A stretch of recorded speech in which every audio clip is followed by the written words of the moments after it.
One more player.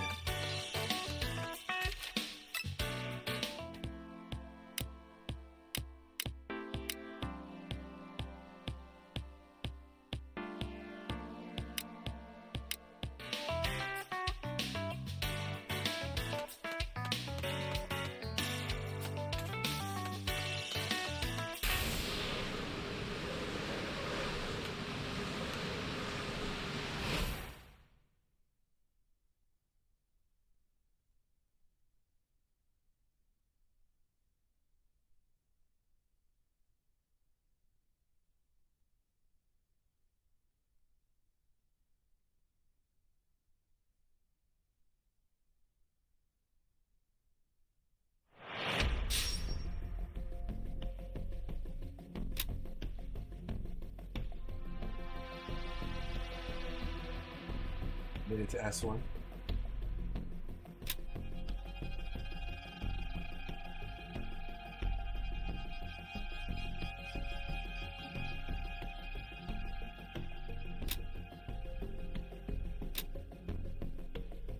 Level 94, go for black.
Guys, wish me luck.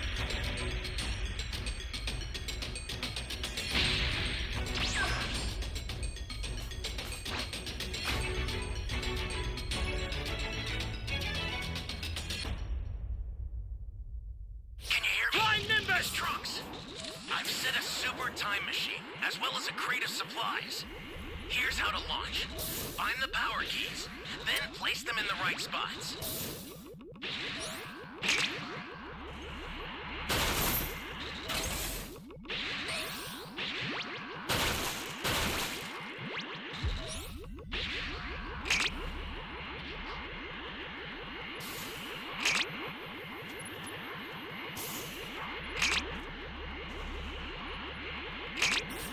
He's in the worst spot. You found a power key. Go slot it. Hey, great! You found another power key. Use it quick. That's it. That's a new power key. Place it now.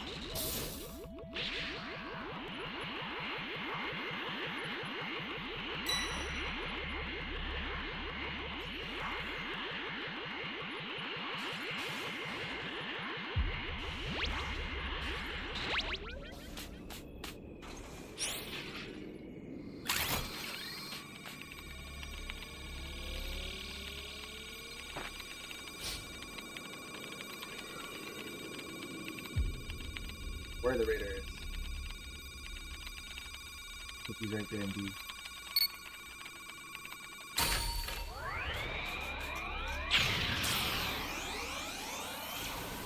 Great! You know what to do with that key.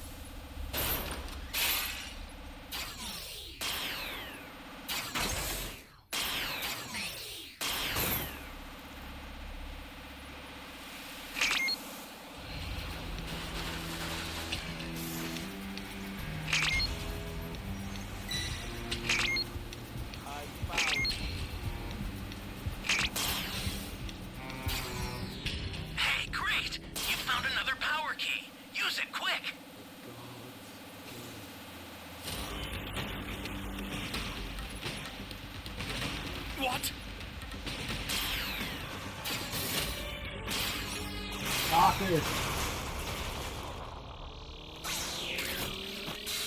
Access the startup system from the central area. Just a little more to go, and you're done.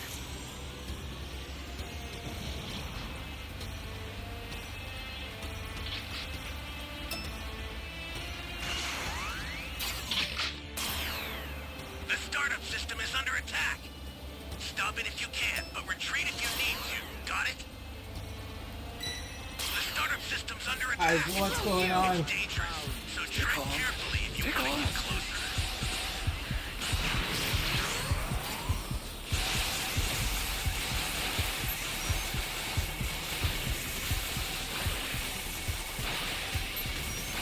Oh man.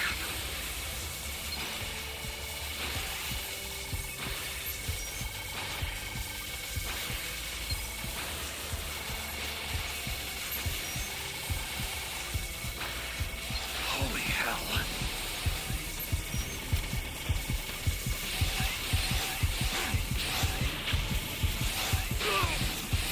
You're done!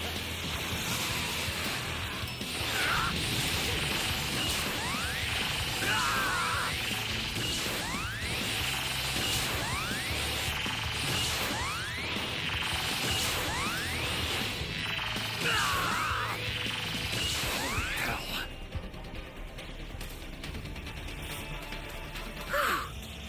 Fortunately, do not get a shadow.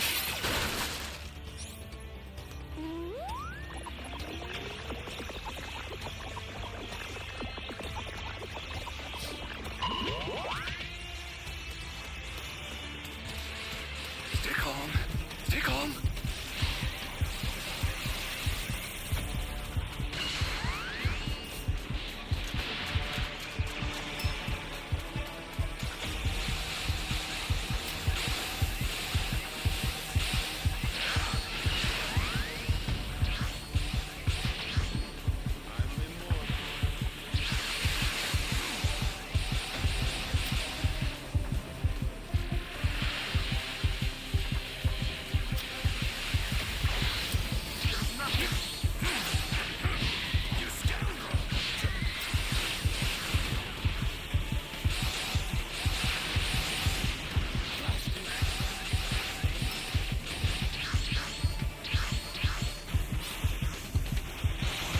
Look at the rockets.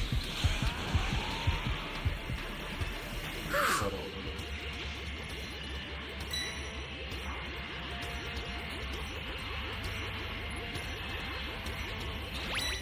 Welcome. The startup system's destroyed. The escape time machine's almost prepped. You need to head for the beacon that's indicated by a blue Well, light. we didn't get supplies, so I've sent the escape time machine. Use it to get out of there.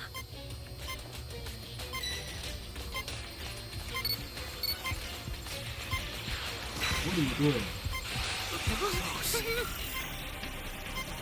You see me.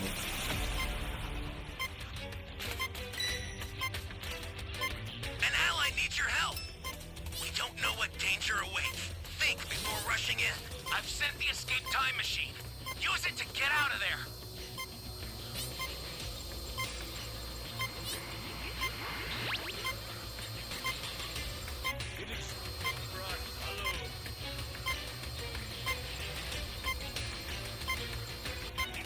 The escape time machine is back. Whenever you have a beacon, This is done for. I don't think she can get saved. 16 drives Cell down to the ground, then lifts him once more, forcefully slamming him into the earth to create a substantial crater. Acting swiftly, 16 crosses his arms before withdrawing them, leaving his fist nestled within his armpits. Extending the arm stumps into the hole, he unleashes a Hell Flash attack, the resulting blast being so strong that it erupts from beneath the ground in various parts of the island. Feeling this as he flies toward Bulma's direction, Krillin is puzzled by the source of the immense explosion, but knows for sure it wasn't Piccolo as he noticed his key vanished not too long ago. As things calm down a bit, 16 proceeds to reattach his fists, leaving Tien, 17, and 18 in awe by his astounding power. Casting his gaze upon number 18, 16 questions her continued presence, to which she reassures him that Cell has been defeated. 16, however, states it'll take more than that to defeat Cell, although the attack should have inflicted some harm. In an urgent call, 16 implores 17, who happens to be near one of the open craters, to retreat. Defying the plea, 17 confidently asserts his intention to get some payback on Cell and finish him off.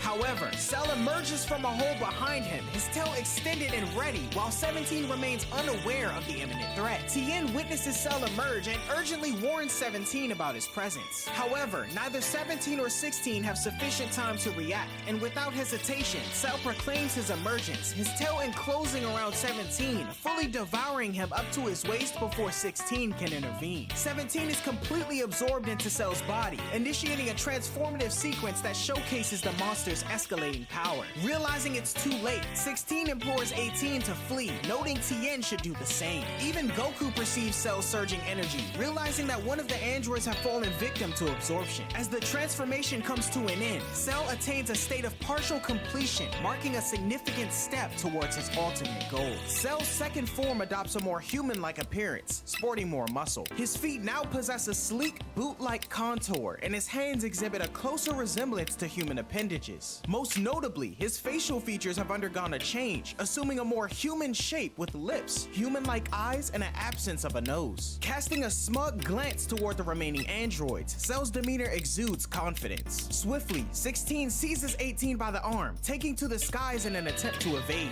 However, Cell proves his newfound agility by swiftly intercepting them, leaving 16 astonished by his speed. Tien, witnessing the turn of events, recognizes the dire situation and resolves to take action, even if it means a possible sacrifice. He conveys his apologies to his friend Chaozu, acknowledging the potential risk involved in his decision. Cell dismisses any possibility of 18's escape and attributes his newfound speed to the absorption of number 17. 16 launches a powerful punch at Cell's face, but Cell remains undeterred, smirking in the face of the attack's impact. Exhibiting his might, Cell retaliates by directing an energy blast at point-blank range towards 16, leaving him severely incapacitated and emitting smoke from his damaged head. Cell's power surge is evident as he turns his attention toward 18, prompting her to threaten self-destruction to deter him from coming any closer. Adopting 17's voice, Cell entices 18 to embrace absorption, explaining the benefits of becoming part of his ultimate life form. As 18 hears the voice, she hesitates, but a gravely injured 16 cautions against trusting Cell's words, noting that he's trying to manipulate her using 17's voice. Cell dismisses 16's input, belittling his ability to understand emotions, and urges 18 and 17's voice to join him in fulfilling Dr. Gero's wishes to defeat Son Goku and conquer the world. However, this catches 18's attention, as she and 17 hated Gero for converting them to androids and would never want to fulfill his wishes. Growing impatient, Cell exclaims that he'll absorb 18 by force if he has to. He says that he could potentially reach her in time to prevent her self-destruction, as it would take her a brief moment to power up enough energy to kill herself.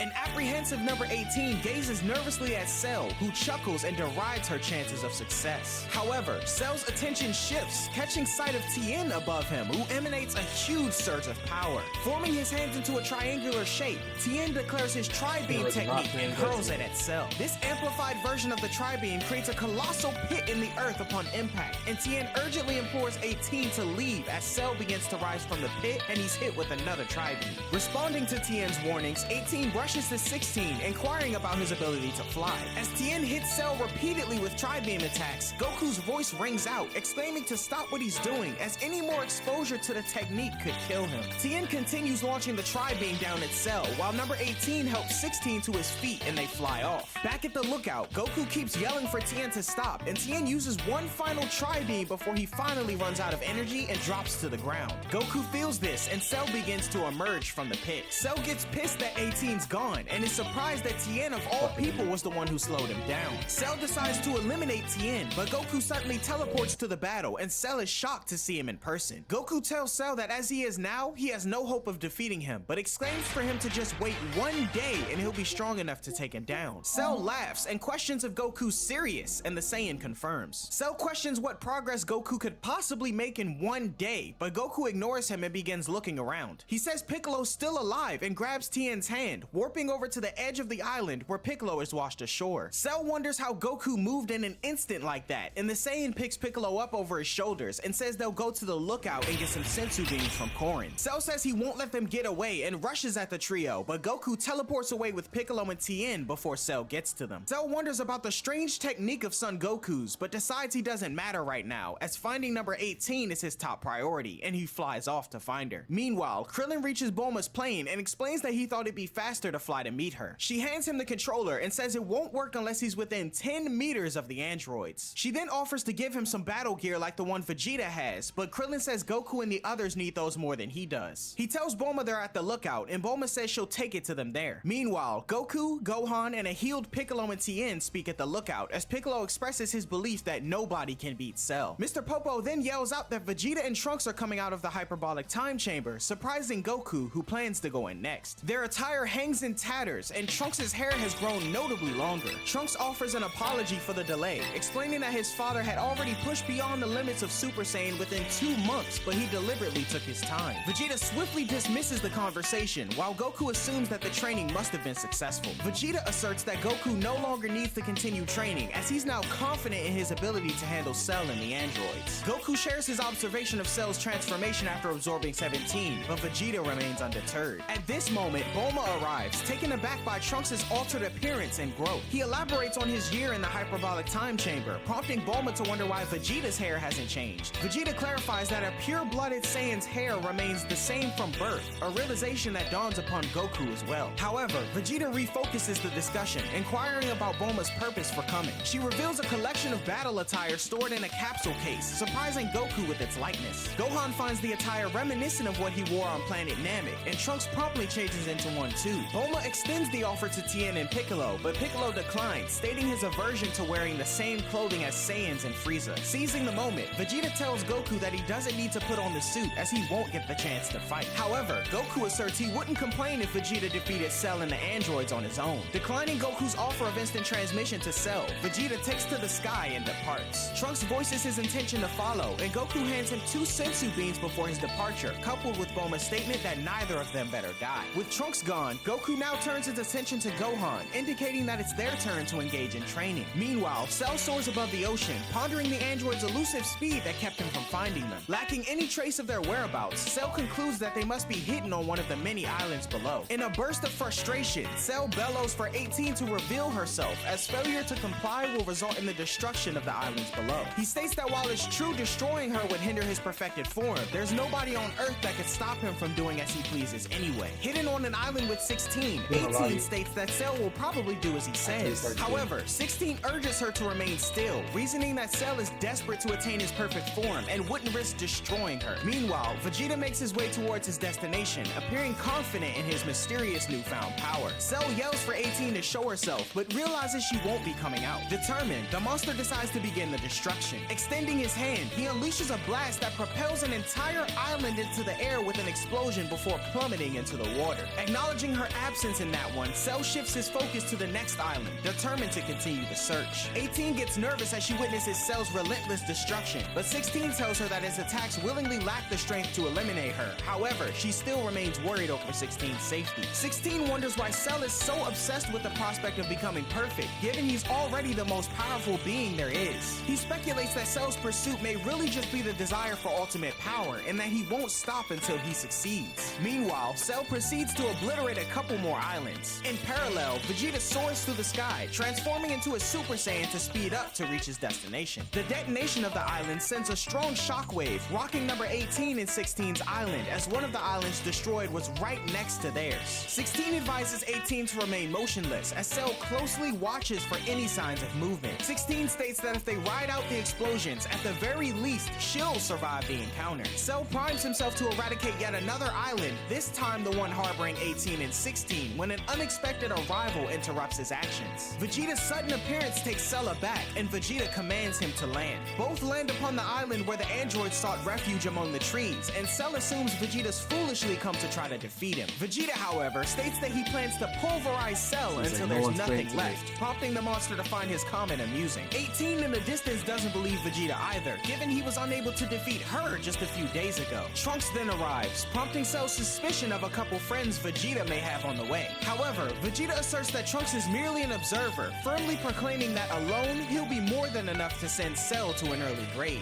Cell questions Vegeta in disbelief if he really believes he'll be able to defeat him. Vegeta confidently confirms his assertion, while Cell dismissively deems his words as nonsense. Echoing Cell's statement, 18 voices agreement, asserting that Vegeta's chances of winning are slim. She discreetly advises 16 that this would be a good opportunity to escape, but 16 tells her to wait until they're occupied with fighting each other. Intrigued by the sudden surge in Vegeta's power since their prior encounters, 16 finds this development peculiar. Undeterred, Vegeta vows to wipe the smug grin off Cell's face, prompting Trunks to speculate that his father is aiming to surpass Cell's form. Vegeta initiates his power-up, and at the lookout, Piccolo anticipates the unfolding spectacle. With his turban and mantle reappearing, Piccolo predicts that Vegeta will unveil his power beyond that of a Super Saiyan. Meanwhile, Goku and Gohan reside within the hyperbolic time chamber. Gohan states that it's hot and hard to breathe, and Goku says that once the door is closed, everything on the outside is shut out, including the presence of Ki, as they can no longer sense Cell or Vegeta's. Goku familiarizes Gohan with the room's layout, including the expansive training space ahead. Gohan marvels at the vastness, noting the absence of any discernible features. Goku reveals that the space mirrors Earth's dimensions, yet venturing too far could lead one to getting lost and dying. The climate fluctuates from -40 to 120 degrees. The atmosphere is a quarter of Earth's, and the gravity is maximized tenfold. Goku initiates their training, emphasizing his desire to transform Gohan into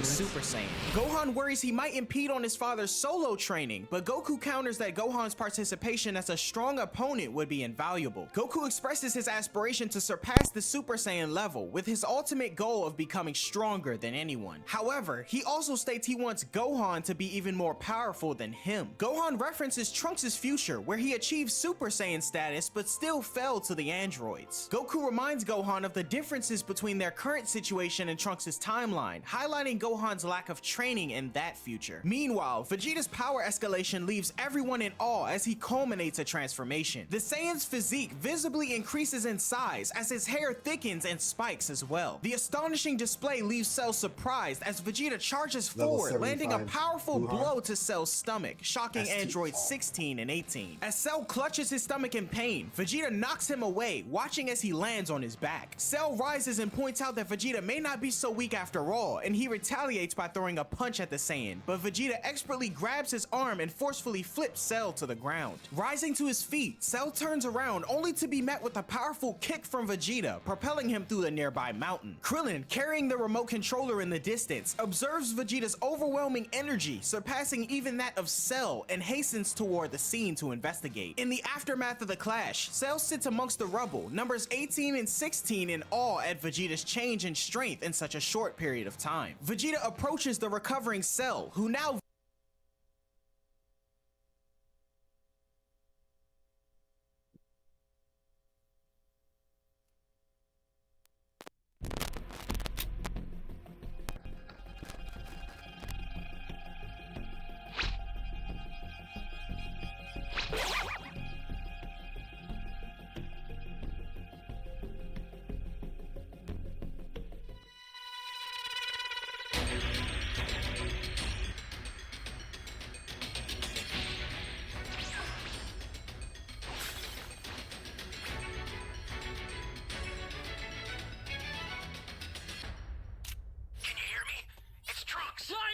I've set a super time machine, as well as a crate of supplies. Here's how to launch. Find the power keys, then place them in the right spots. You found a power key. Go slot it.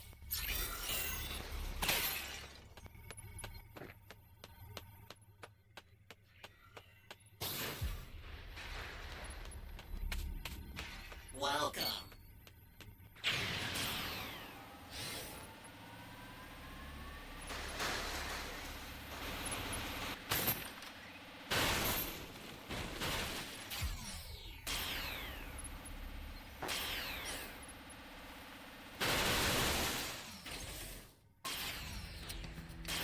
Not good.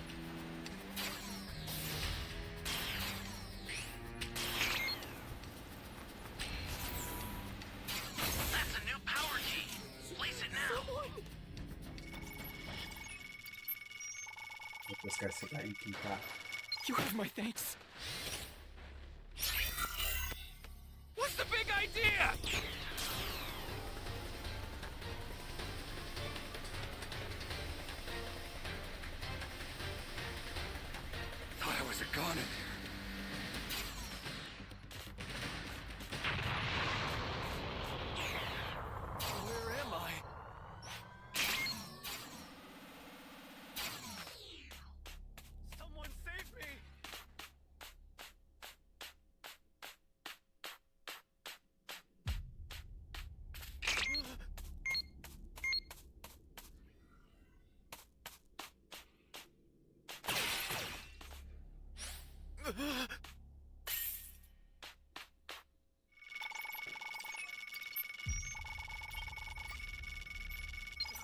Thanks.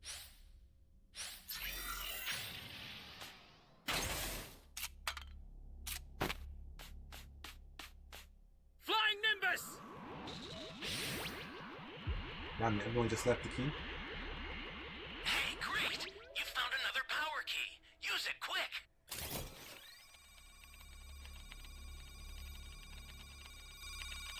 Great! You know what to do with that key.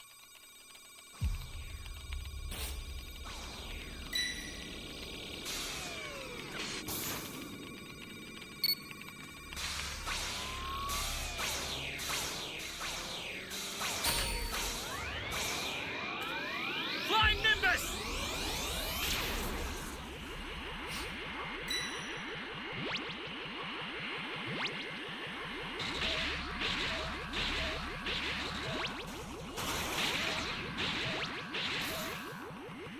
Picture is killing me right now.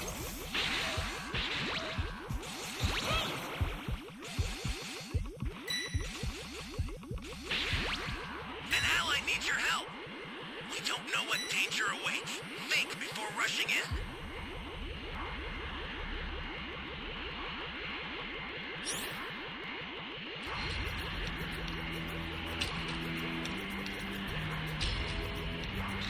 That's a new power key.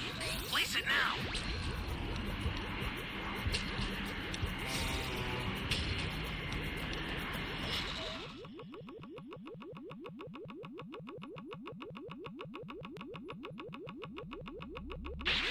What's the big idea? Give me a freaking break. I had a feeling that was gonna happen.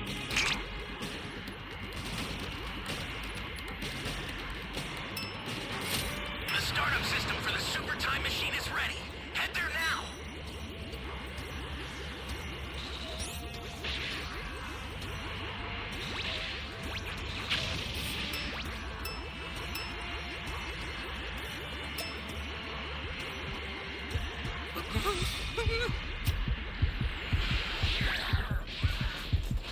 The startup system is under attack. Stop it if you can, but retreat if you need to. Got it? Here comes a pain! Ah!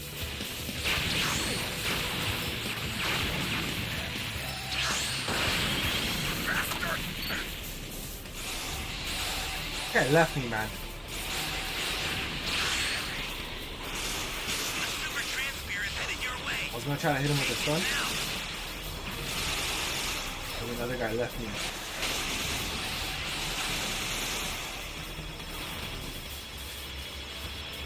I owe you one. Flying Nimbus!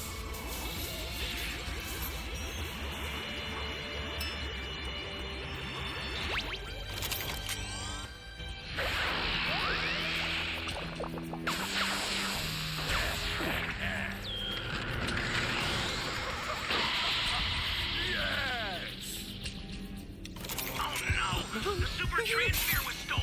I'll get another one out right away. Just keep it together until then. Got the supplies, homie.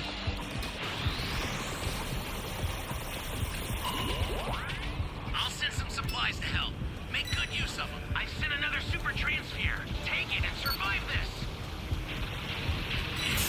Bro, how did I die in the cave? This is bad. Somebody's down.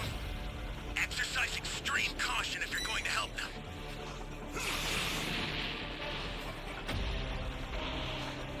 Game is rigged, bro.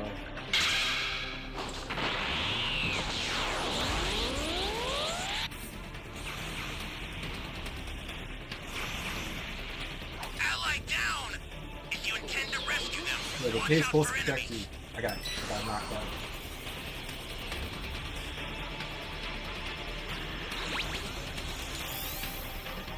I saved again.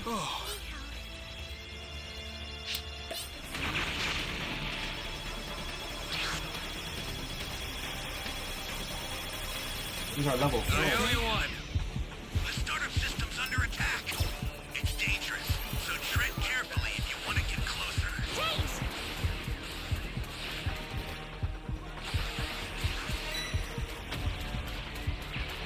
I gotta go for supplies, but I can get the mold at failed. Oh man. Flying Nimbus!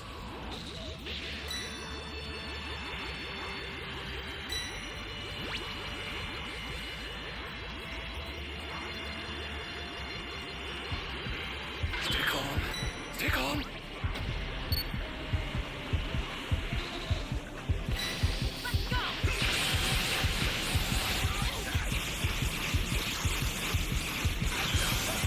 An ally needs your help. You don't know what danger awaits. Think before rushing in. We need to grab a soda, bro. He's camping the supplies. Holy hell.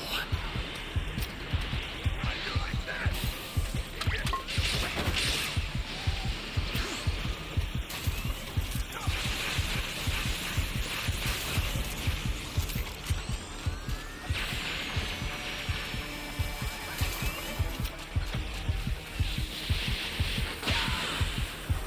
do you like that? Bad. Somebody's down. No. Exercise. Here comes the pain!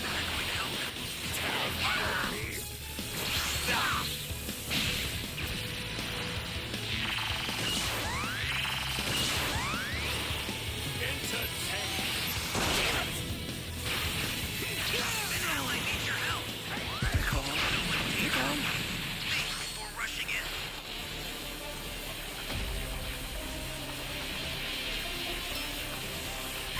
The startup system's destroyed. The escape time machine's almost prepped. You need to head for the beacon that's indicated by a blue light.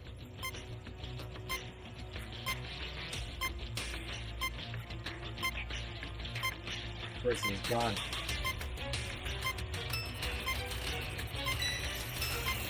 How dare you!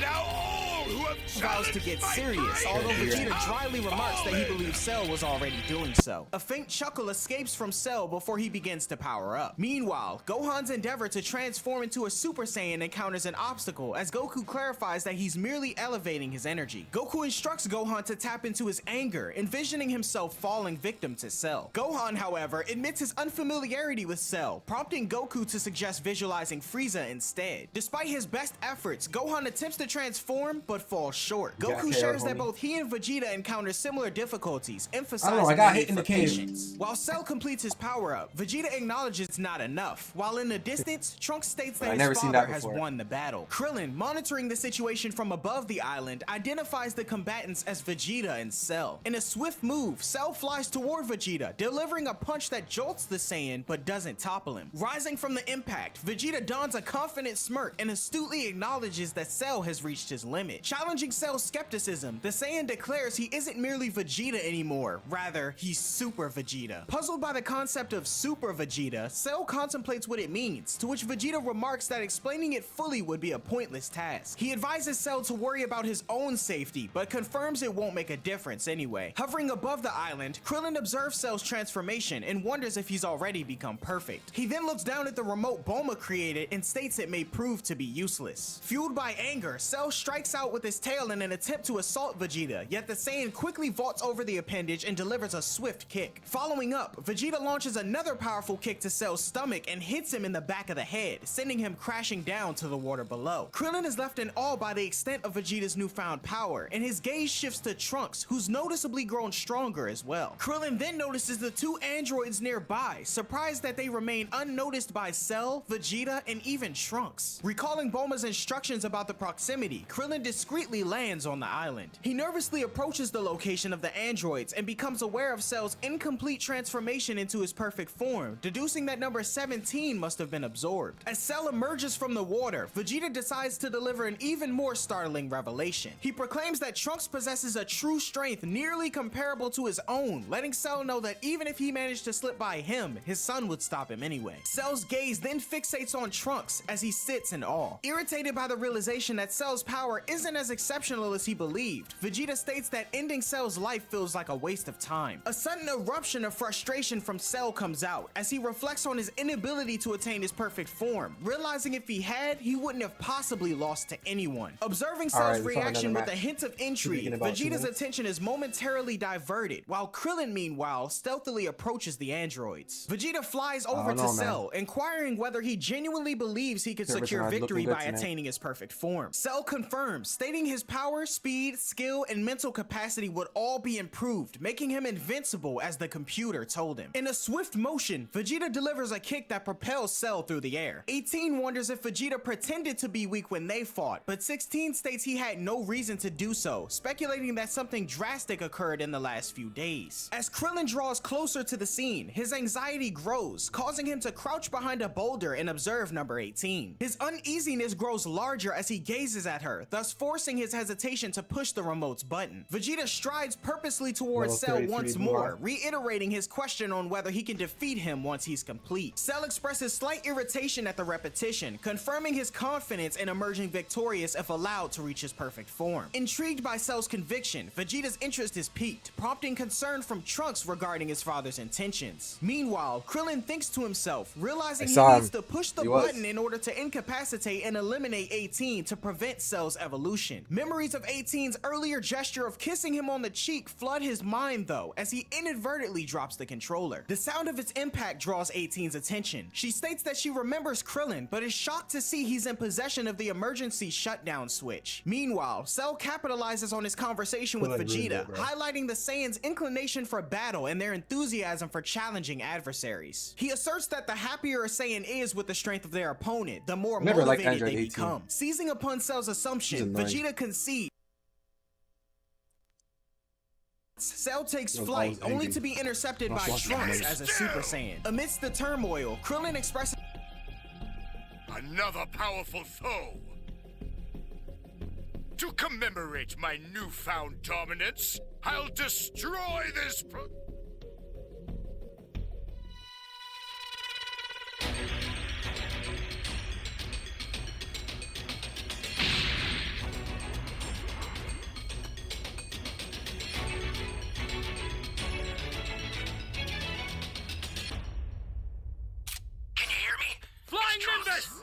I've set a super time machine, as well as a crate of supplies. Here's how to launch. Find the power keys, then place them in the right spots. Please help me.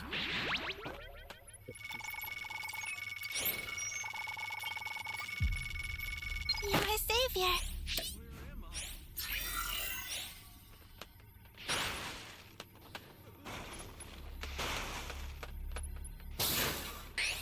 You found a power key. Go slot it.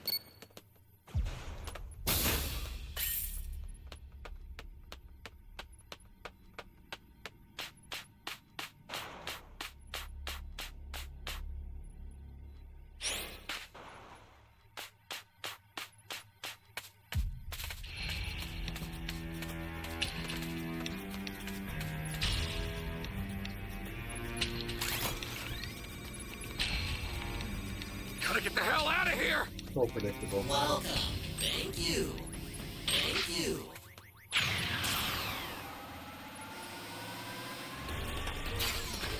Flying Nimbus! I know where to run to. You bastard!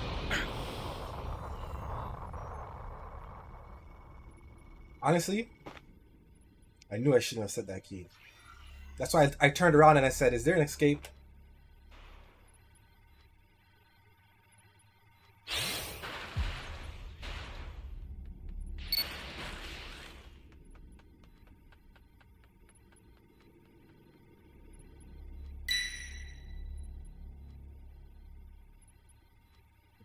Save me.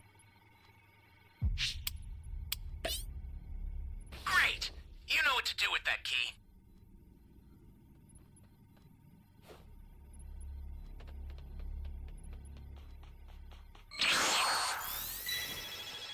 It's always me, homie.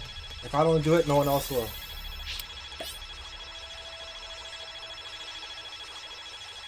I owe you one.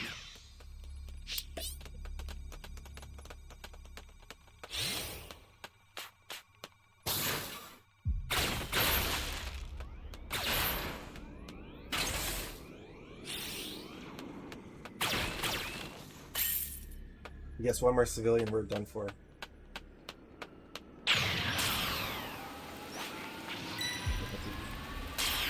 This is bad. Somebody's down. Exercise extreme caution if you're going to help them. Wow, good idea.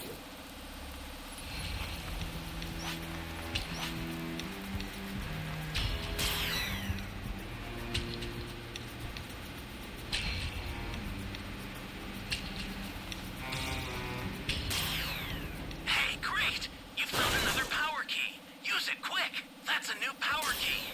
Place it now. Oh, come on! Bro, this is what I'm talking about. Flying Nimbus! Give me a freaking break. Just made it.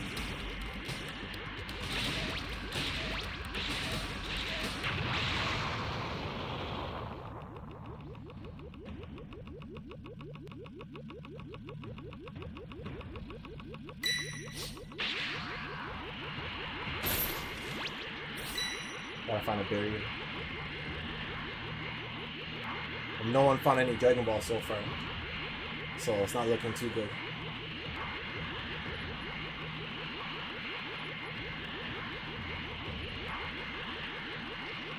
An ally needs your help. We don't know what danger awaits. Think before rushing in. Hey, great! You found another power key. Use it quick.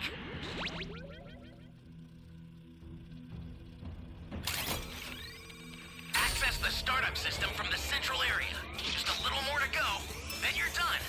I sent you a super transfer. Use it to hold the enemy back.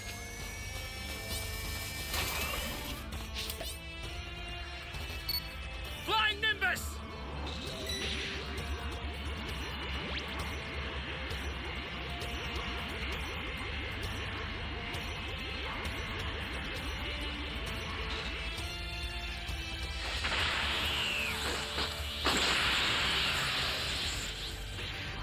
I still didn't even get my Dragon Change back.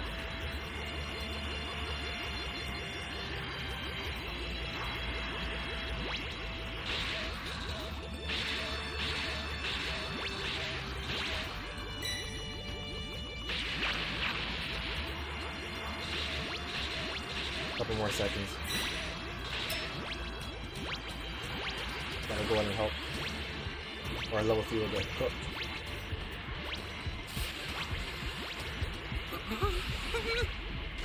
This is bad. Somebody's down. Exercise extreme caution if you're going to help them.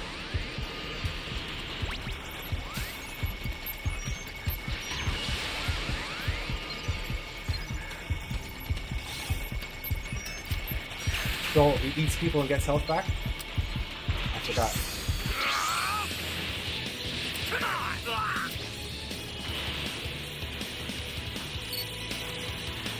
I'll send some supplies to help. Make good use of them.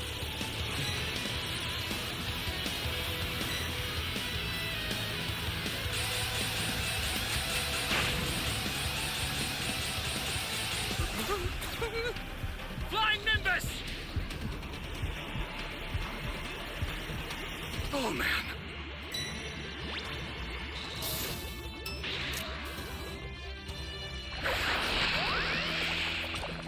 Level 3 got cooked.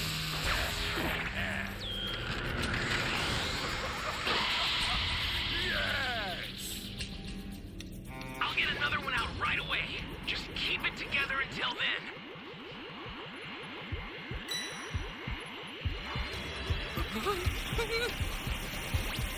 The startup system is under attack.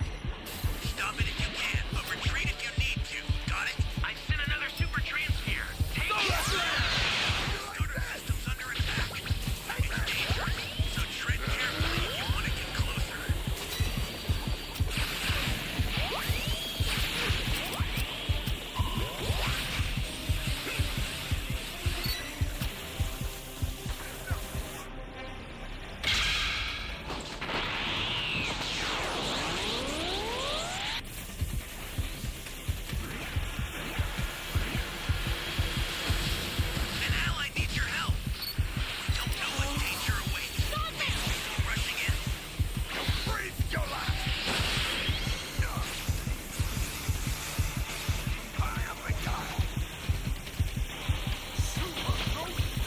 Ah.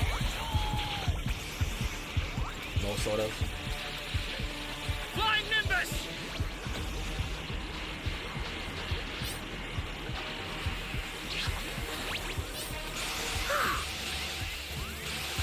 Holy hell. You know what? I'm going in. Fuck it. If I die, I die.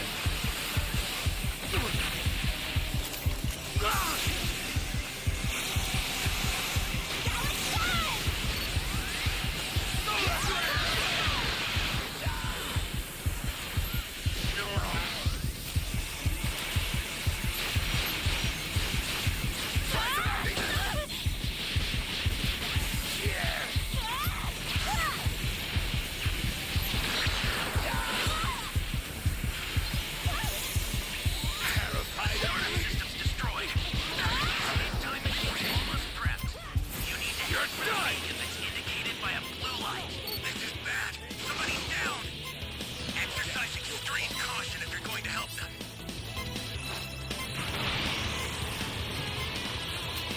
I've set the escape time machine. Use it to get out of there. Pull out the stops. Ally down. If you intend to rescue Oh my gosh.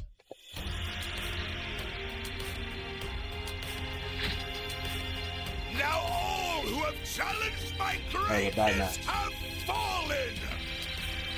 To commemorate my newfound dominance, I'll destroy this planet!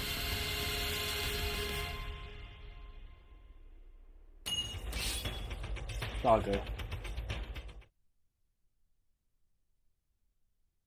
His remorse to Bulma as he crushes the controller beneath his foot, shattering it. He implores 18 to flee and evade absorption, but she Alright. questions Krillin on why he Good ruined night. his only chance to stop Cell, to which his nervousness makes him unable to answer. Cell directs his frustration toward Vegeta due to Trunks' interference, though his focus abruptly shifts as he spots 18's presence on the island. Trunks diverts his attention toward the same point that captured Cell's gaze, spotting number 18 alongside Krillin. Realizing the obliviousness to 18, 16, and Krillin to Cell's discovery, Trunks lets out a sharp cry to let them know they've been spotted. In response, the group are taken aback while Cell swiftly advances toward them. Determined to stop Cell's path to perfection, Trunks undergoes a transformation similar to Vegeta's, his physique expanding as he follows in pursuit of Cell. Vegeta perceives the presence of the androids as an advantageous twist of fate, and he swiftly intervenes to prevent Trunks' interference. Trunks, propelled by his resolve, approaches Cell only to be halted by Vegeta's forceful kick that propels him into a nearby mountain. Cell touches down in front of his intended targets, who embrace themselves for the impending confrontation. Cell urges 16 to exercise restraint given his critical condition, and implies that Vegeta desires his evolution toward perfection as well. Krillin expresses frustration toward Vegeta for making such a foolish decision, and emerging from the debris, Trunks addresses his father, asserting that they must prevent Cell from achieving his perfect form. He emphasizes the potential escalation of Cell's power beyond their own, raising concerns about the challenges that might arise. In response to Trunks' concerns, Vegeta calls him a coward and wonders if he truly doesn't want to see how strong Cell can get. However, Trunks denies any such desire, having already borne witness to how catastrophic a future such as that can be. He expresses his willingness to kill his own father if it means thwarting Cell's plans, but Vegeta tries to call his bluff. Suddenly, Trunks unleashes a massive two-handed energy blast toward Vegeta before setting his sights on Cell. Swiftly, Cell unleashes the solar flare technique, temporarily blinding Trunks, Krillin, 16, and 18. Seizing the opportunity, Cell uses his tail to ensnare 18, eliciting shocked reactions from Trunks and Krillin upon regaining their sight. Vegeta, surprised by Trunks' resolve, notices the transformation unfolding within Cell. Observing the opportune moment, Trunks decides to intervene, aiming an attack at Cell during his metamorphosis. However, a protective barrier surrounds Cell, stopping Trunks' assault. Faced with an insurmountable obstacle, Trunks abandons his efforts, and a brilliant detonation engulfs the scene. As the smoke dissipates, it unveils the outcome of Cell's transformation, symbolizing the monster's completion. High above at the lookout, Piccolo relays to Tien and Bulma that Cell has successfully achieved his perfect form. Bulma questions the controller she crafted, only to learn from Piccolo that Krillin had deliberately destroyed it, shifting the blame toward Vegeta. Within the confines of the hyperbolic time chamber, Gohan completes his transformation into a Super Saiyan, earning praise from Goku for his achievement. Gohan reverts into his regular state and takes a moment to catch his breath, admitting to the strain. Goku proposes a break and suggests helping Gohan with a much-needed haircut. Meanwhile, Cell's perfected form exhibits a sleeker and more refined appearance compared to his previous state. He possesses a less bulky Fun physique, match. with his tail significantly reduced, wings more distant, and his facial features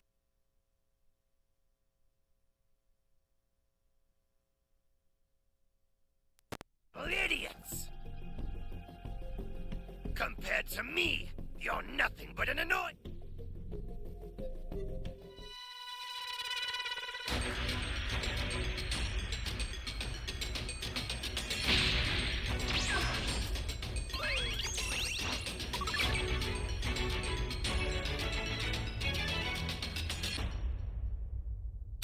Can you hear me? It's Flying Trunks. Nimbus! I've set a super time machine, as well as a crate of supplies. Here's how to launch. Find the power keys, then place them in the right spots.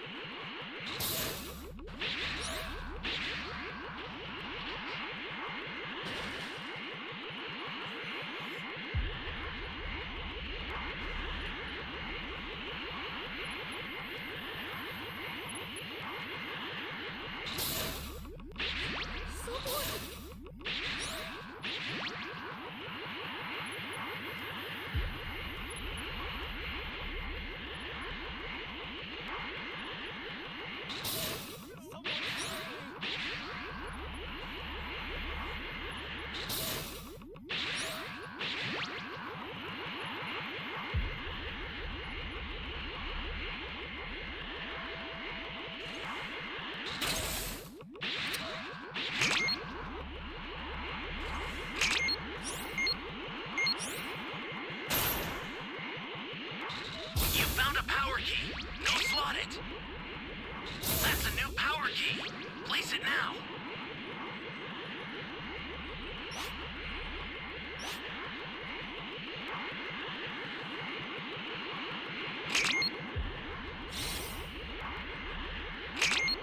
An ally needs your help. We don't know what danger awaits. Think before rushing in. Hey, great! You found another power key. Use it quick.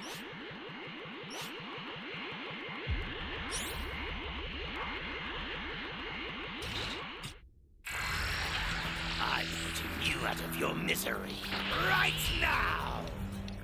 Hopefully these guys set those keys real quick. Bad. Somebody's down. Exercise extreme caution if you're going to help them.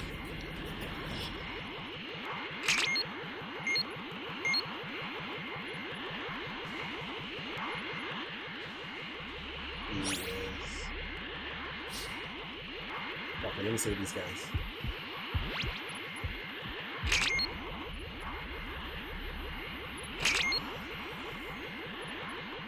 That's a new power key. Place it now. Hey, great! You found another power key.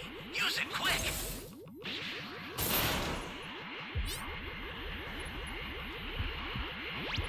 Okay, it's camping them.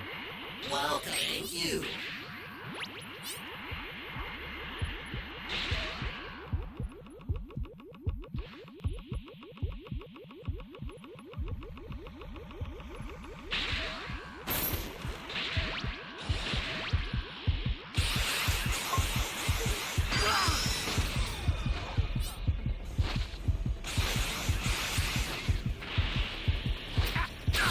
You're done!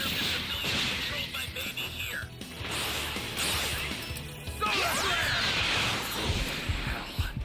That's enough!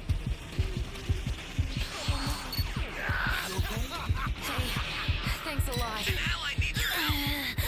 Don't know what danger awaits. Think before rushing in. Fuck!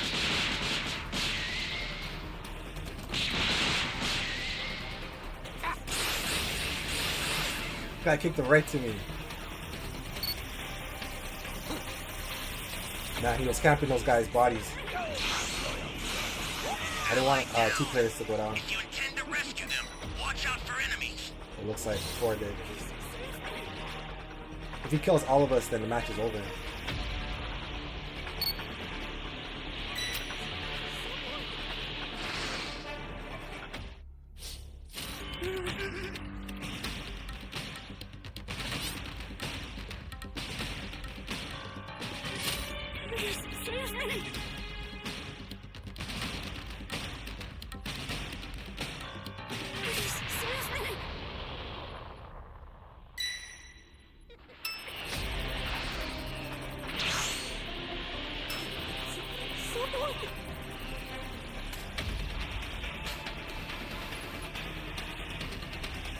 Well, that match was trash.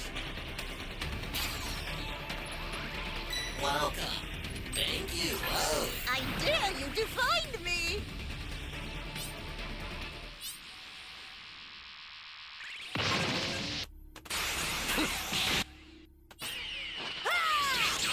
Ignore the power key. Get out of there. There's a payment where Guy the got blue away line too is. power You hungry. see it? Head that way Yeah, fast. fuck the time An machine. ally needs your help. Danger awaits. Think before rushing in. I've sent the escape time machine. Use it to get out of there.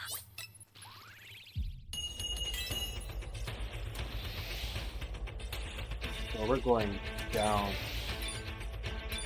Features bear a striking resemblance to that of a human. Vegeta regards the transformation negatively, while Krillin's anger simmers over the harm inflicted on Android 18. We gotta Krillin get a few furiously wins. launches in to We're gonna go back attack, to striking 8. Cell's head and delivering a few kicks. However, Cell remains unfazed, surprising Krillin and Trunks. Demonstrating his newly acquired power, Cell extends his arms, testing his capabilities, before executing a swift kick that sends Krillin hurtling through the air after connecting with the side of his head. Trunks, concerned for Krillin's well-being, swiftly takes flight towards his injured comrade, administering a sensu bean to aid his recovery. Vegeta touches down near Cell, remarking on Cell's apparent contentment with his newly acquired form, while personally deeming the perfect form to be unremarkable. Cell turns his attention to Vegeta, challenging him to assist in warming up for their battle, to which Vegeta consents, asserting that their warm-up will also mark Cell's defeat. With Krillin now in stable condition, Trunks expresses his relief at the close call, but Krillin expresses Vegeta's going to get himself killed. Acknowledging his inferiority compared to the Saiyans, Krillin possesses a keen understanding of Cell's potency and ferocity. As Cell and Vegeta assume battle stances, Krillin warns against underestimating Cell's current power, revealing that the monster is concealing a substantial amount of energy, similar to Trunks himself. Trunks is taken aback by Krillin's perceptive insight, and Krillin surmises that Vegeta likely failed to detect Trunks' restraint, while Trunks successfully overcame the barriers that held Vegeta back. Engaging in combat, Vegeta initiates a series of strikes against Cell, who expertly blocks each assault, demonstrating a power beyond what Vegeta had anticipated. Observing this, Trunks reflects that his father has transcended the limits of Super Saiyan, but also reveals that he achieved an even higher level recently. Despite this, Trunks remains determined to withhold his newfound strength from his prideful father, especially as he's determined to defeat Cell himself. Their exchange continues as Vegeta and Cell clash, each testing each other's limits. 16 observes Cell's increased might, yet remains convinced that Vegeta maintains a greater advantage. However, growing increasingly frustrated, Vegeta accuses Cell of not taking the battle seriously. Cell's response is dismissive, claiming that their previous interaction was merely a warm-up, eliciting a shocked reaction from 16 as Vegeta's anger intensifies, demanding Cell's full commitment to the battle. Cell complies, closing the distance between them with remarkable speed. A kick from Vegeta meets the side of Cell's head, but the blow proves ineffective as Cell remains unaffected, making fun of the Saiyan's Super Vegeta title. Witnessing this exchange, Krillin questions Trunks about his reluctance to intervene, to which Trunks explains that his father would rather be defeated by Cell than accept help from anyone. A look of astonishment washes over Vegeta's face as Cell provocatively urges him to display a smile. Without hesitation, Cell takes flight, delivering a forceful kick that propels Vegeta through a mountain. Despite the impact, Vegeta manages to stop his momentum in midair. Cell makes fun of their vast disparity in power, suggesting that there's almost no point in fighting as it would be too boring. Growing increasingly frustrated, Trunks boils with anger, prompting Krillin to implore him to assist Vegeta so he won't get killed. In response, Trunks resolves to intervene only when his father has been knocked unconscious, ensuring that Vegeta remains oblivious to his assistance. Krillin argues that such an approach may not work if Vegeta dies beforehand, urging Trunks to reconsider. Meanwhile, 16 positions himself for an attack from behind, but Cell dismisses the futile gesture, deeming 16 nothing more than a piece of junk. As Vegeta catches his breath, he extends his arms outward, initiating a powerful surge of energy. He gradually draws his arms inward, assuming a gripping posture that triggers intense seismic tremors in the surroundings. With forceful determination, Vegeta directs a comment towards Cell, asserting that his perfect form couldn't possibly take the attack he plans to unleash head-on. Cell responds with a derisive smirk, prompting Krillin to speculate whether Vegeta's technique might inadvertently annihilate the Earth. Positioned to face the imminent attack head-on, Cell maintains his stance while Trunks pleads with his father father to desist. Krillin implores Trunks to retreat as Vegeta lets out a thunderous cry, unleashing a colossal energy surge in the form of a final flash attack. Cell's readiness looks as though it turns to fear as the colossal energy beam propels forward, ultimately piercing through the atmosphere and into space. With impeccable timing, Trunks and Krillin manage to vacate the island, escaping the cataclysmic blast. As the dust settles, Vegeta's energy recedes, and Cell stands amidst the aftermath, bearing a sizable portion of his body obliterated by the attack. would've been good, Seemingly but he has victorious, Piccolo's, Vegeta regenerate. taunts Cell, proclaiming the battle is already over. Amidst the chaotic scene, Vegeta begins to laugh while Krillin becomes animated, thrilled that Vegeta has seemingly succeeded. Cell's anxiety intensifies while Vegeta's laughter persists. However, Cell's smug expression emerges as he reminds Vegeta that he has Piccolo's DNA. Cell then proceeds to demonstrate his regenerative abilities, growing his lost body parts, a sight that leaves Vegeta in a state of shock. As he approaches the Saiyan, Vegeta launches a barrage of projectiles in a desperate attempt for survival. Amongst the smoke, Cell emerges unscathed, countering with a powerful punch that forces Vegeta to the ground. Struggling to rise, Vegeta finds himself kicked airborne by Cell. Cell swiftly ascends and, to everyone's shock, delivers a crushing elbow strike, propelling Vegeta back to Earth, where he impacts face first and passes out, reverting from Super Saiyan form to his normal state. Cell states Vegeta's unwillingness to die, but says that he'll just have to finish the job. Recognizing the gravity of the situation, Krillin implores Trunks to intervene, prompting Trunks to comply, embarking on a formidable power-up that visibly increases his physique. Krillin gets nervous as he witnesses the immense surge in Trunks' power, and Cell readies himself to deliver a decisive blow to the weakened Vegeta. However, Cell's attention is suddenly diverted as he becomes aware of Trunks' dramatic transformation, causing his expression to shift to one of profound shock. Observing Trunks' heightened energy, Krillin remarks on the amount of ki pouring out of him. Trunks then tells Krillin his plan, instructing him to transport his father to Master Roshi's house and give him a senzu bean when the time is right. Krillin questions if Trunks will need a senzu himself, but Trunks denies it as he states he plans to win this fight. Touching down, Trunks expresses to Cell that he's going to kill him, and the two approach each other, closing the gap until they stand face to face. Cell initiates an attack, launching a kick towards Trunks, who quickly evades the blow. In response, Trunks delivers a punch, only for Cell to evade, counterattacking with a strike to Trunks' stomach, followed by a swift kick that propels Trunks away. Amidst the battle, Trunks motions Krillin to take his father to safety. He notices the gesture and Cell rushes in once more. Trunks rises to his feet and Cell hits him away again, the two then trading blows as Krillin lands next to Vegeta. Cell knocks Trunks away again and Krillin hoists Vegeta over his shoulder, signaling to Trunks with a thumbs up before departing. On his feet once more, Trunks faces Cell with a smirk. Cell, noting Vegeta's removal from the battlefield, questions whether Trunks will now engage in the fight more seriously. Trunks expresses surprise at Cell's knowledge of Vegeta's absence, prompting Cell to clarify Vegeta doesn't interest him anymore. He now directs his curiosity toward unlocking the true potential of Trunks' power, affirming his readiness to showcase the full extent of his perfected form. Unfazed, Trunks accepts the challenge, powering up and ready to fight seriously. Continuing to elevate his power, Trunks remains steadfast in his determination to unveil his true might to Cell. The impressive display of Trunks' immense strength garners the admiration of Cell, even surpassing his own capabilities. However, Cell tells Trunks that power isn't everything. Undeterred, Trunks dismisses Cell's assertion as a mere bluff and charges forward. Meanwhile, at the lookout, Piccolo stands in sheer amazement at Trunks' formidable power. Bulma implores Piccolo to share the unfolding Alright, fine, events, another match. prompting Piccolo Should to be about confirm 2 that he's minutes. indeed referring to Trunks, much to Bulma's happiness. Inside the hyperbolic time chamber, Gohan assumes the form of a Super Saiyan, soaring through the air with precision, unleashing a fury of punches and kicks. Goku, engaged in meditation nearby, marvels at Gohan's rapid progress. Curiosity gnaws at Gohan as he questions his father's prolonged inaction. Mustering a final burst of energy, Gohan descends to the ground, reverting to his base form, breathless and exhausted. A resurgence of determination courses through Goku, propelling him into the realm of Super Saiyan. Not content with his mere achievement, he delves deeper, evolving into the Super Saiyan 2nd grade, surprising Gohan at Goku's mastery of this state. Goku then says he can push it one more time and evolves into Super Saiyan 3rd grade, shocking Gohan further, believing his father to be capable of effortlessly overcoming Cell. However, back at the battlefield, the limitations of the Super Saiyan 3rd grade form become increasingly evident. Despite his overwhelming power, Trunks struggles to 93 connect a Z2 blow against Cell, Gohan. who evades all Bro, I'm getting incoming some crazy attacks Raiders with tonight. remarkable ease. Simultaneously, Goku understands the predicament. He deduces that the Super Saiyan 3rd grade form, while powerful, exacts a toll on speed and stamina. In his insight, Goku devises a new approach, shifting his and Gohan's focus toward toward refining the core Super Where's, Saiyan form. This will Z-Raider? require making Super Saiyan their natural form, the benefit being they'd be able to stay in it without having to worry about fatigue. Meanwhile, Trunks finds himself perplexed by his inability to strike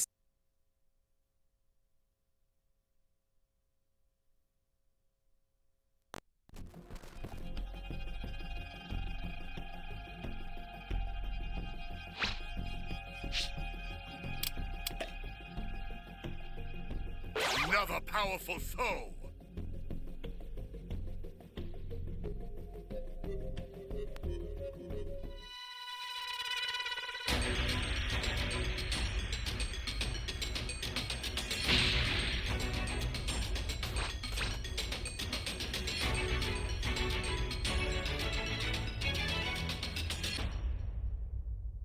Can you hear me? Flying Nimbus! Trunks, I've set a super time machine, as well as a crate of supplies.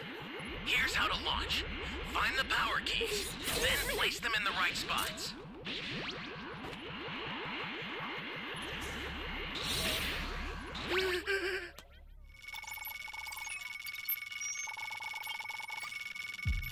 You have my thanks.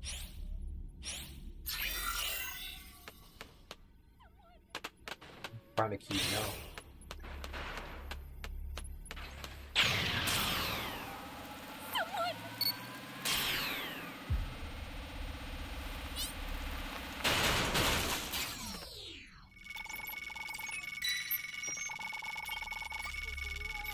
Are you here to save me?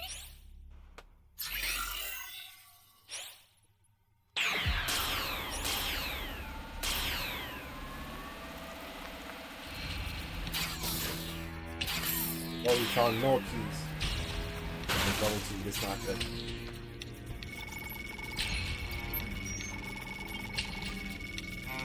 You're my savior.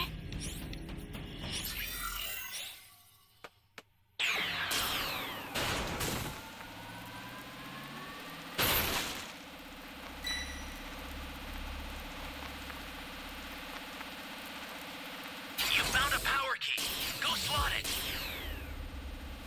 Hey, great! You found another power key. Use it quick.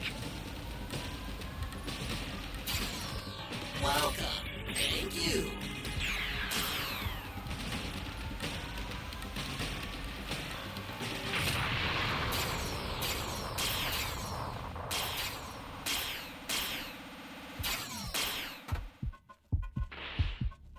Bro, Holy hell.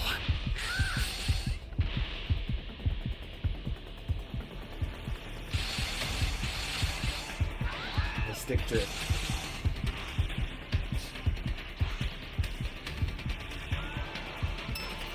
Flying Nimbus! Oh man. That stick drift almost sold me out.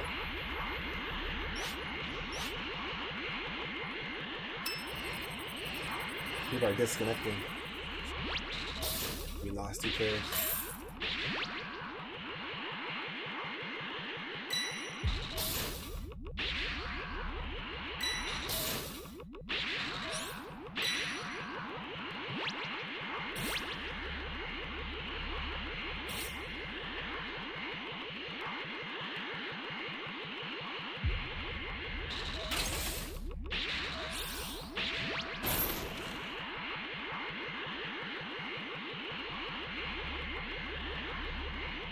This game's called Dragon Ball The Breakers. Dragon Ball The Breakers.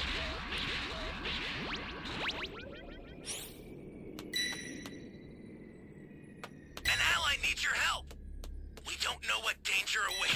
Think before rushing in.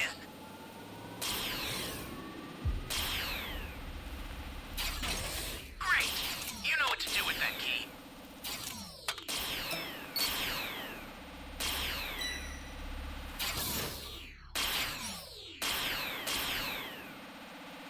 Hey, great!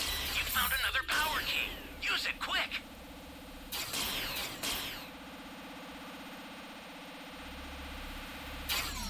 Yeah.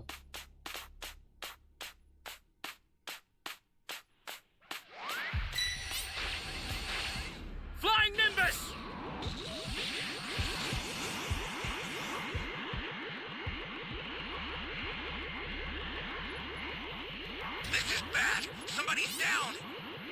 Exercise extreme caution if you're going to help them.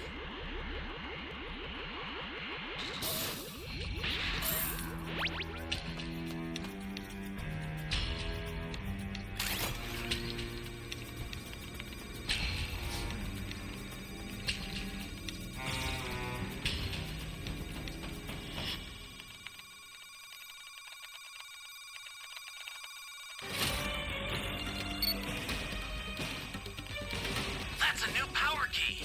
Place it now.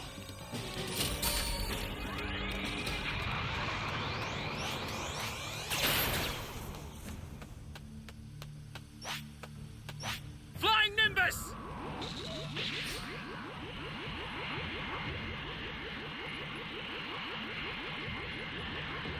How do I set this key?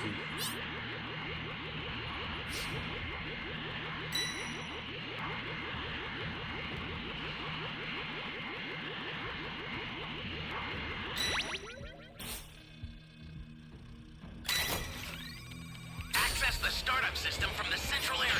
Just a little more to go, then you're done. An ally needs your help. Say, don't bring him over here, What bro. danger awaits. Think before rushing in. This is bad. Somebody's down. Exercise extreme caution if you're going to help them. I sent you a super transfer. Use it to hold the enemy back. I'll send some supplies to help. Make good use of them.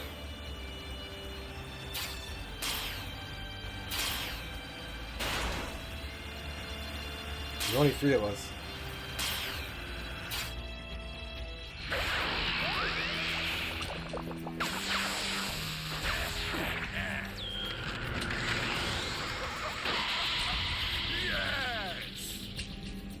Oh no! The super transfer was stolen. I'll get another one out right away. Just keep it together until then. We lost. Ally down! If you intend to rescue them, watch out for enemies. I sent another super transfer. Take it and survive this! Flying Nimbus!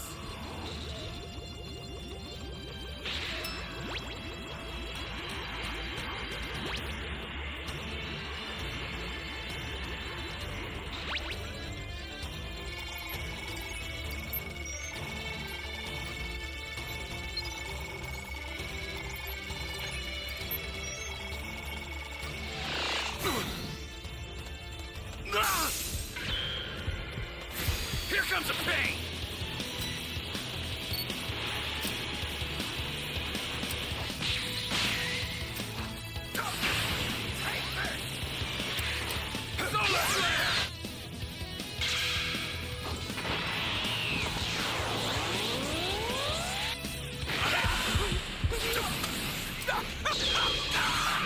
What a sad sight!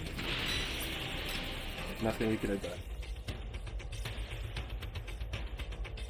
Cell, despite his incredible power, Cell seizes the opportunity to mock Trunks, highlighting his over-reliance on brute force. In a surprising turn, Cell himself transforms into the Super Saiyan 3rd grade form, debunking the notion that it's a unique capability held solely by Trunks. Cell calls Trunks a fool for utilizing a form that only gives him brute strength. Trunks then experiences a sudden realization, acknowledging the flaw in his approach and recognizing the wisdom behind Vegeta's decision to refrain from using the Super Saiyan 3rd grade form. Agreeing with Cell's point, Trunks reverts to his base form, admitting defeat and urging Cell to kill him, which prompts the monster to state that he just might. Far removed on a distant island, Krillin notices that Trunks' ki shrank while Cell's was still huge. Acting with haste, Krillin administers a sensu bean to Vegeta, hastening their return to the battle. Meanwhile, Cell stands poised to deliver a final blow to Trunks, fueled by his disappointment in both Trunks and Vegeta. Perched atop the lookout, Piccolo stands in awe at the sheer might of Cell, predicting Trunks' impending demise. However, Cell acknowledges the remarkable progress made by Vegeta and Trunks within a short period of time, and wonders if they could improve it further if they had more time. Trunks states he isn't sure, as he won't know until he tries, piquing Cell's interest. Inquiring about Goku's whereabouts, Cell learns from Trunks that Goku's training to defeat him, as Trunks states that Goku will succeed where he's failed. Cell finds this answer satisfying and decides to hold a tournament in 10 days. He challenges Trunks to gather his allies so they can all compete against him, stating that assuming he wins, he'll take on the next person until there's no one left. Cell states it'd be a great way to pass the time and urges Trunks to watch out for the location of the tournament on the news. Bewildered by Cell's new objectives, Trunks seeks clarity, prompting Cell to state he wants to confirm his superiority over everyone and spread fear into the world. He goes on to say he wants to have some fun, and the greatest fun of all is watching people's faces twist in fear. Cell then takes off, leaving Krillin and Vegeta to join the scene moments later. Back at the lookout, Bulma tells Piccolo to save Trunks, but the Namekian reveals that Trunks managed to survive. With an awareness of the challenges ahead, Piccolo grows nervous, opting to use the hyperbolic time chamber as well. On the islands, Trunks fills Krillin and Vegeta in on Cell's tournament idea, further annoying Vegeta, who believes the monster is just toying with them. Despite their reservations, Trunks commits to using the hyperbolic time chamber again, and Vegeta opts to do the same, stating Cell will regret giving him more time. In the midst of their discussion, the battered Android 16 emerges, expressing his desire to partake in the tournament as well. He inquires of the group to escort him to Capsule Corporation for repairs, but Trunks is unwilling, more interested in destroying Dr. Gero's creations. However, Krillin decides to take him, stating he's not a bad guy, just like the other two androids, and further explains that they'll need all the help they can get to defeat Cell. The next morning, Cell arrives at a carefully chosen location designated for the impending tournament. With precision, he clears a substantial portion of the ground, expanding the area slightly beyond the dimensions of the World Martial Arts Tournament ring. Soon after, he artfully shapes the rock into a polished, smooth stone, fashioning the foundation of the ring. While he decides to enhance its appearance with decorations later, Cell departs for the ZTV station to make his momentous announcement. At Kame House, Yamcha and Krillin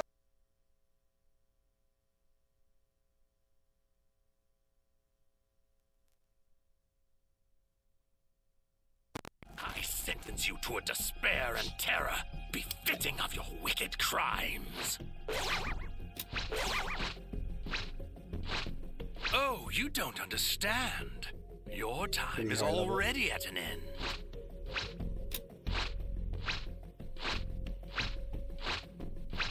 Oh, you don't understand. Your time is already at an end.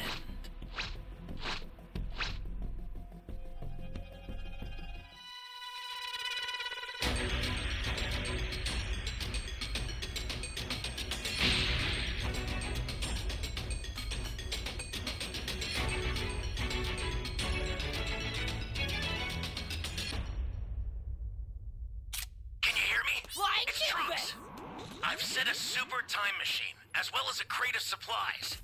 Here's how to launch. Find the power keys, then place them in the right spots.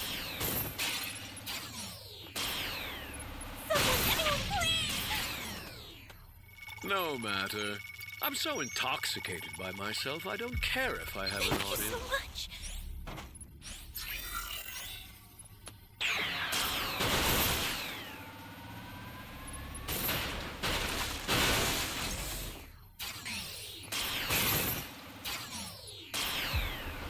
Welcome. Thank you.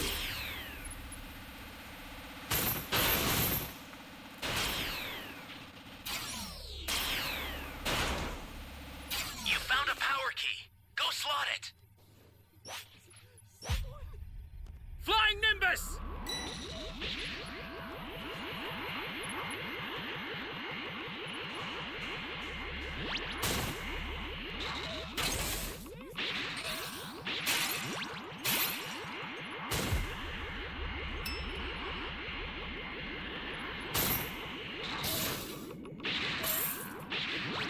Someone!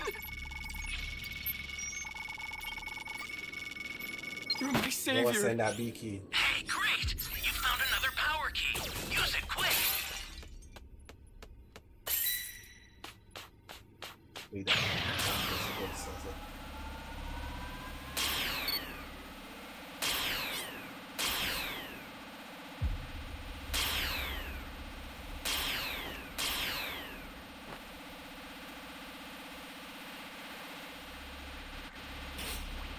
Rock there, or am I tripping?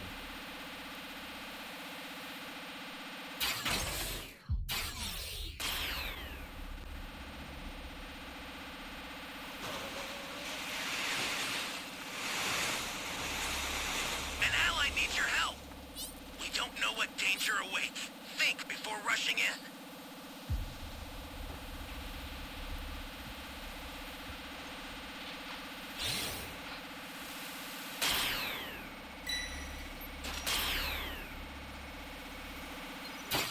No need for impatience. It's your turn now.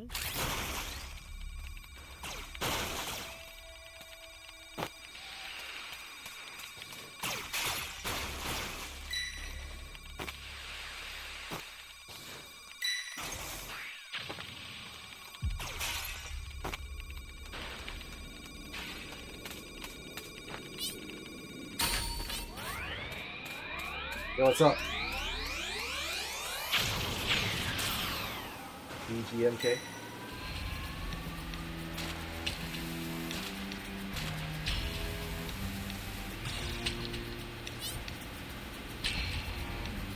How you doing?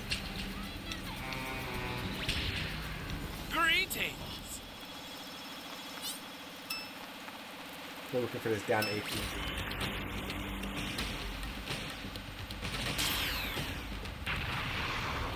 That's fast.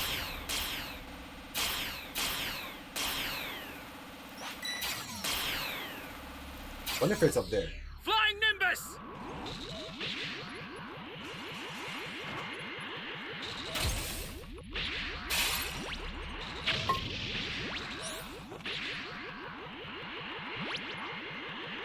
Great! You know what to do with that key.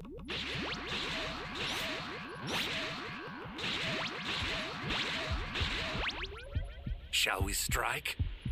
Zamasu? Of course, Zamasu.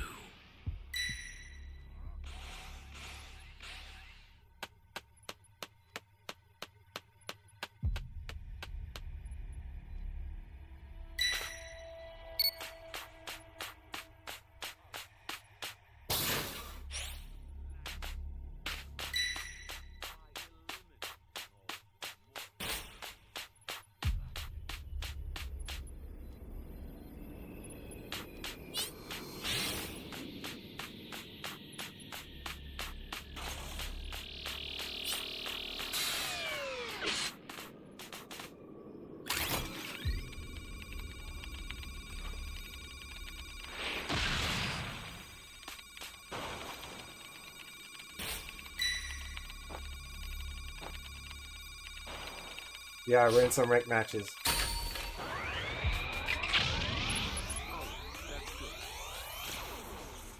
Right now I'm S1. But if we lose this match, I think I'm gonna go back to A5.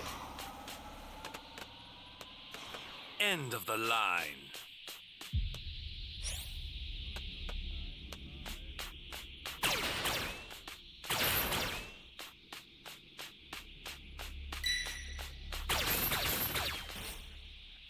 Flying Nimbus!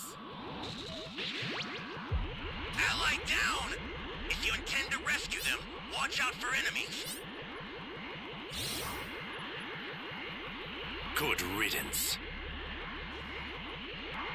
Nope.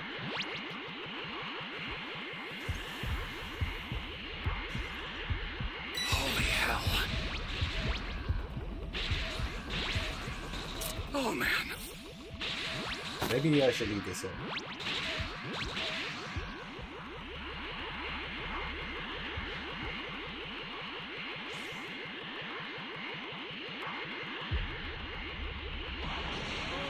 Before we begin, there's one small detail. I am immortal. Your stunted efforts will have no effect on me, never. I'd hope you're already aware. You have my permission to... An ally needs your help. We don't know what danger awaits. Think before rushing in.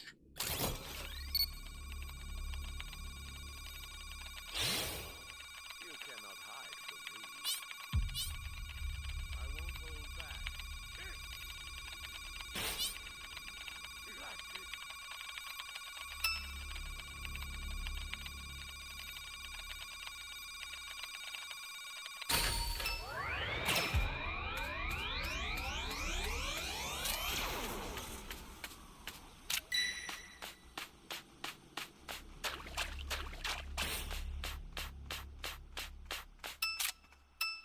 Flying Nimbus!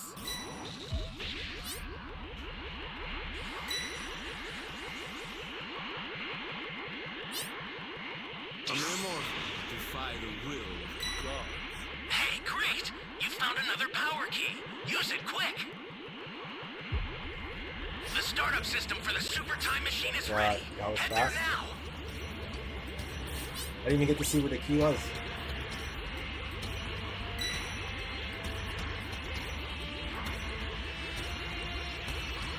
Gotta play it smart.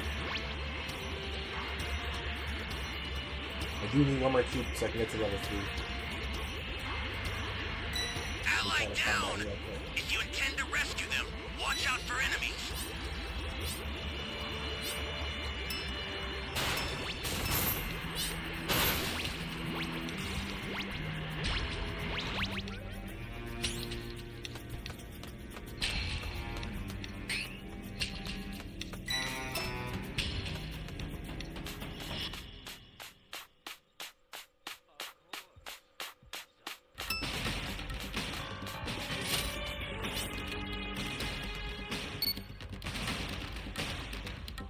A super transfer is headed your way. Take it Wait for now. the transfer. Let us finish this.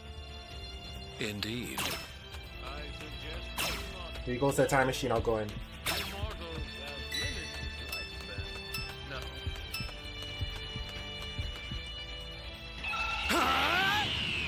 Probably gonna go fight.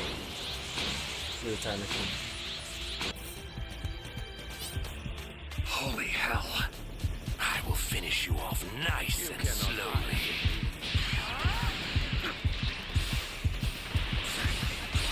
I'll send some supplies to help. You're not getting away.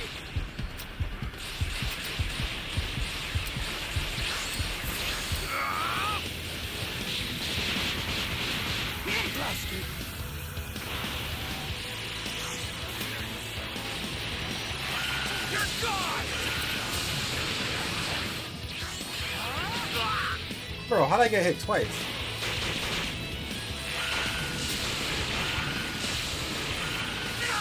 Whoever has Trunks is not doing it right now.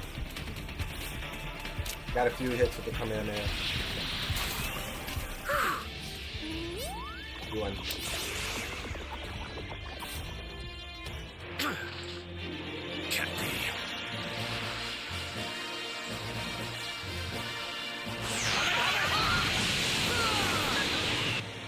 Justice cannot lose.